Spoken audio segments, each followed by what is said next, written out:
This is a plane. It's currently flying high in the sky, and for all of you asking how something that big stays up, this video has the answers for you. So, we're up at 40,000 feet in this Airbus A320, a plane that weighs nearly 80,000 kilograms. And in the aviation world, this is considered somewhat of a small plane. So how does something of this size manage to stay up without using magic? Today, I'm going through the 4 basic flight principles, so that by the end, you'll know how your flight isn't being carried by some sort of sorcery. We'll start with air resistance. This arrow, I'll call it drag. The V is for velocity, which in physics is like a speed but also has a direction.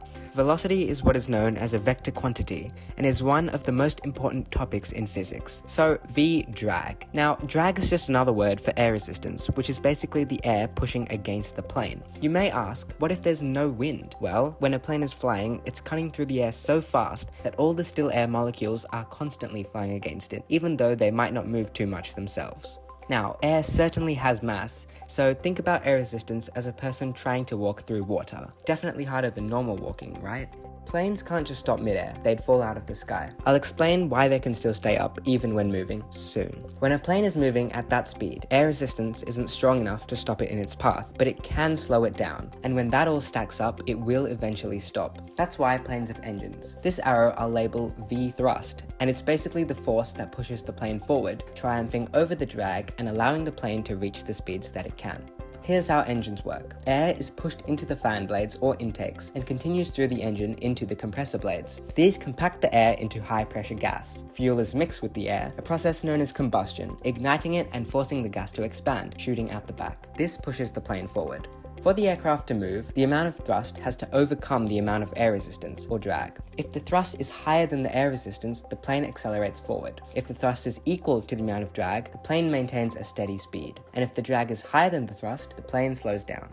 Now, moving forward is only half the story. What's the point of moving forward if the plane can't get up into the sky in the first place? The other 2 forces you need to understand are lift and weight. Let's start with the weight because it's the easiest. Weight is the force of gravity pulling the plane down, and it's always acting straight down. Don't confuse it with mass. Mass is the amount of stuff in something, measured in grams, kilograms, whatever. Weight has always got something to do with gravity. For an Airbus A320, which weighs nearly 80,000 kilograms fully loaded, that's a tremendous downward pull.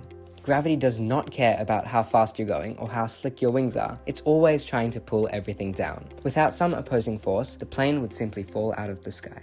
And that's why we have lift. The wings do all the heavy lifting, literally. Lift is created because of the way air moves over and under the wing, at the same time as the plane flies forward. An airliner's wings aren't just slabs of metal, they're what are called airfoils. If you look at the cross-section of a wing, it isn't rectangular at all. The top is curved and the bottom is flatter. As the plane speeds through the air with its thrust, incoming air splits. Some flows over the top and some goes underneath. Because of the curvature of the top surface, the air traveling over the wing has to be moving faster than the air underneath. And faster moving air creates lower pressure, while the slower air beneath the wing stays at higher pressure. The difference between these pressures pushes the wing upward, and that's lift.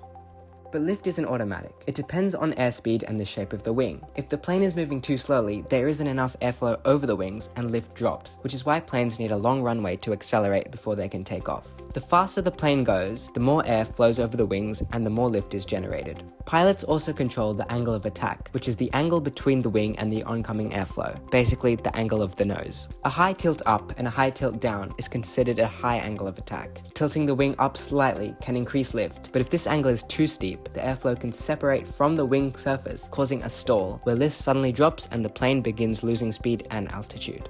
So, at cruising altitude, the forces are in deliberate balance. Thrust is roughly equal to drag so that the plane doesn't keep accelerating or slow down. Lift is equal to weight so the plane stays level in the sky. If any of these forces change, pilots and onboard systems adjust accordingly to maintain balance. And that, my friends, is how a giant metal tube weighing tens of thousands of kilograms stays suspended miles above the earth. Certainly no magic, although it would be incredible what aviation could achieve with that. Every rivet, every curve in the wing, and every roaring engine is part of an orchestra of forces that keeps planes flying safely across the globe every day. Thank you for listening.